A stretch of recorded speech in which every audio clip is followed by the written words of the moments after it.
ভাই কষ্ট পাইবা, মরলে তো কষ্ট পাইবাই, দুনিয়া তো কষ্ট পাইবা, দুকে দুকে মরে যাবা, দুকে দুকে।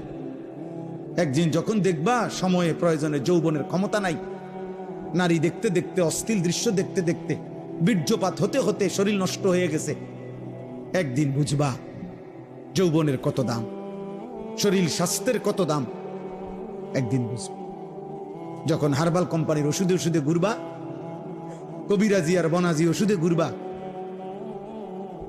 তখন বুঝবা। হ্যাঁ হ্যাঁ, আমি সাফ সাফ বললাম।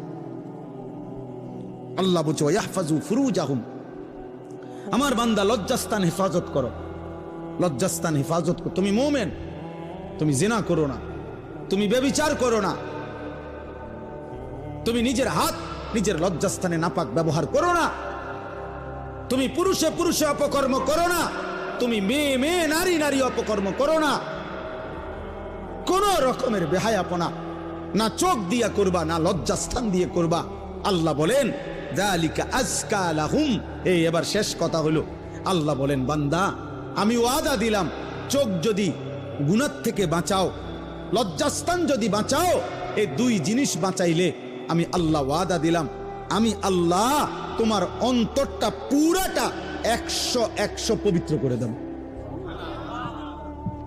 যালিকা আজকা লাহুম, আজকা মানে সর্বাধিক পবিত্র করে দেব, 100 ভাগ দিল সাফ করে দেব, কলিজাটা পবিত্র করে দেব, কালবটা পবিত্র করে দেব, অন্তরটা আলোকিত করব।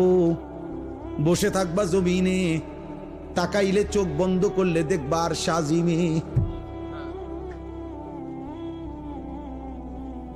আর শাজিমে মান তারাকাহা মাখাফাতি আবদালতুহু ঈমানান ইয়াজিদু হালাওয়াতাহু ফি কলবি।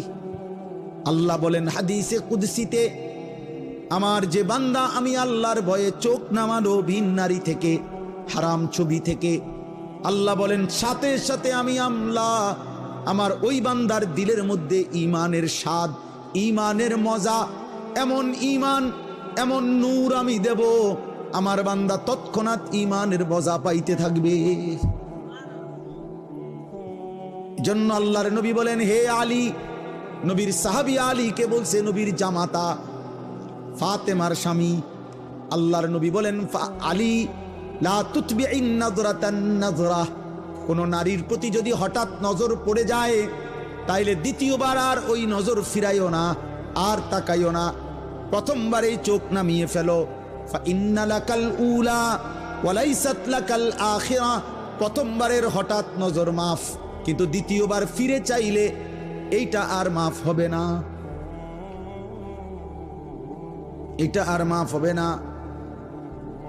হযরত জারীর ইবনে আব্দুল্লাহ বাজালি রাদিয়াল্লাহু তাআলা আনহু বলছেন, ইয়া রাসূলুল্লাহ, আমি যদি হঠাৎ কোন নারীর প্রতি আমার নজর পড়ে যায় আমি কি করব? নবী বলেন ইসরিফ বাসারাকা, সাথে সাথে চোখ ফিরিয়ে নাও। আল্লাহ আমাদেরকে তৌফিক দান করেন। ইন্নাল্লাহা খাবীরুম বিমা ইয়াসনাউন। এই শেষ কথাটা শোনো ভাই, আল্লাহ বলছে বান্দা,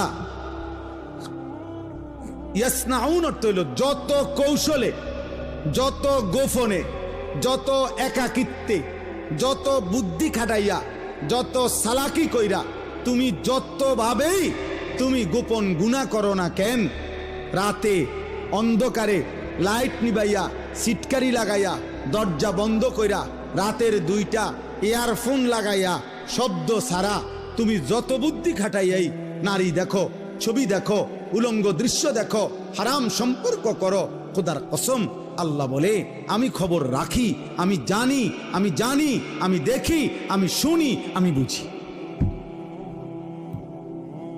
ইন্নাল্লাহা খাবীরুম বিমা ইয়াসনাউন। এজন্য বাপ একটা ভাই, এ শেষ যে কয়জন মানুষ টিকলেন, আমি প্রথমেই অনুমতি দিছি, কোনো অসুবিধা নাই, যে কয়জন আস্তে আস্তে ওরা বুঝছে যে হ্যাঁ এনে কিচ্ছা হইতো না, কোনো সমস্যা নাই, এই তো ভোট না, আমি যে ভোট চাইতাম আইছি যে সবার ভোট দরকার না, ভোট দরকার নাই, আমার কোনো মার্কা নাই, আখিরাতের আশায় আসছি, আখিরাতের আশা। অতএব আমরা প্রত্যেক ইনশাআল্লাহ গুনাহ ছাড়ব। বলেন ইনশাআল্লাহ, বলেন ইনশাআল্লাহ, বলেন ইনশাআল্লাহ। একটা একটা গুনাহ ছেড়ে দেওয়া উচিত। একটা একটা। দ্বীনকে ভালোবাসেন, আল্লাহকে ভালোবাসেন, নামাজকে ভালোবাসেন, মাদ্রাসাকে ভালোবাসেন, মাদ্রাসাকে ভালোবাসেন, আল্লাহর কোরআনকে ভালোবাসেন, ছেলেকে দ্বীন শিখতে দেন, মেয়েকে দ্বীন শিখতে দেন। এতটুকু তো কমপক্ষে হবে। আখলাক শিখবে, হালাল হারাম শিখবে, আখিরাতের কিছুটা হলো ভয় আসবে, একদিন হয়তো গুনাহ ছেড়ে দিয়ে নেককার হয়ে যায়। এলেম কখনো ঠকায় না, কোরআন সুন্নাহর এলেম মানুষকে কখনোই ঠকায় না। শয়তানের ওয়াসওয়াসায় যদি কখনো এলেমওয়ালারও কোরআন সুন্নাহর এলেম আছে, কিন্তু তার দ্বারাও যদি কখনো কোনো গুনাহ হয়ে যায়, আল্লাহর দয়ায় আজ নয় কাল কোরআন সুন্নাহর এই এলেমের আলো তারে ধীরে ধীরে অচিরেই একদিন গুনাহ থেকে ফিরায় দেয়। এই জন্য মূর্খ থাকা অভিশাপ। কোরআন সুন্নাহ জানেই না, ও ফিরবে থেকে, অত পাক নাফাকের মাসলাই জানে না, তে এটার গুরুত্ব বুঝবে কি? অত পবিত্রতার গুরুত্বই বোঝে না। এই জন্য না আমাদের ছেলে পেলেরা পেশাব করে পানি নেয় না, অত জানেই না এটার মানি। অত প্রস্রাব করে ঢিলা কুলুকের গুরুত্বটাই জানে না, অত কোনোদিন জানেই নাই, ও শুনেই নাই। ও মনে করছে আমার আচরণ হবে কুত্তার আচরণ, কারণ আমি কত দেখলাম কুত্তা মুত্তা ফানি লয় না, তাহলে আমি কেন মুত্তা ফানি লমু? হ্যাঁ বলেন, সোজা হিসাব। মা রাগ হইলে আপনি পানি লন, আপনি টয়লেট পেপার ব্যবহার করেন। আপনি যদি কোন হুজুর আপনি আমার এত বড় কথা করেন, তো তো কইলাম, তখন আপনি এখন থেকে টয়লেট পেপার ব্যবহার করেন, তাহলে আপনার উপরে না এটা কথা বলে না। কাজেই সোজা হিসাব, সোজা হিসাব।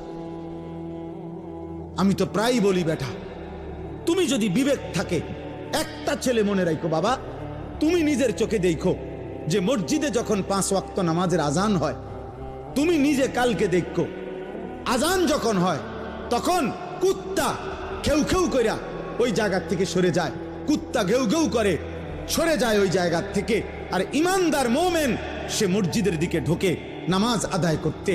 তাইলে যেই মুসলমানের পরিচয় দিয়ে, এই বেটা আজান হইলে তুমি যখন সরে যাও নামাজ থেকে, চলে যাও অন্য দিকে, আর ইমানদার ঢোকে মসজিদে, তো তোমার এই আচরণ মসজিদে ঢুকছে যেই মোমেন মুসলমান তার মতো না ওই ঘেউ ঘেউ করি না কুত্তার মতো, তুমি মিলাই দেখো। যদি মানুষ হয়ে থাকো, যদি মুসলমান মার দুধ খাইয়া থাকো, তো ভাইবা দেখো তুমি এটা কি করছো, তুমি কি করছো, তুমি দেখো। এই জন্য মাঝে মাঝে বেনামাজি তুমি কুকুরের লগে একটা ছবি উড়াইও, সেলফি সেলফি তুললো একসাথে, দুজনের একসাথে মোবাইলে দিবা, যে দেখেন দুনিয়াবাসী আমরা 2 জানুয়ারকে কেমন লাগতেছে, আমাদের 2 জানুয়ারের একই আচরণ, আমরা 2 জানুয়ারি পেশাব করে পানি নেই না, এবং আমরা 2 জানুয়ারি মালিককে সেজদা করি না। লজ্জা থাকলে তুইলো। তুমি হুজুরের লগে ছবি উড়াইবা কিত্তা? হুজুর তোমার মতো বেনামাজি, তো হুজুরের লগে তুমি ছবি উড়াইলে কি লাভ হবে? তুমি উড়াইবা জানুয়ারের সাথে না, তুমি না বেনামাজি? তোমার সাথে যার মিল তুমি তার সাথে না থাকবা, নাউজুবিল্লাহ নাউজুবিল্লাহ। এরপরেও যদি কারো লজ্জা থাকে তো বলো, আল্লাহ আমাদেরকে হেফাজত করেন। আসলে বাস্তবতা হলো ভাইয়া, একটা মাহফিল ছোট হোক বড় হোক, অনেক কষ্ট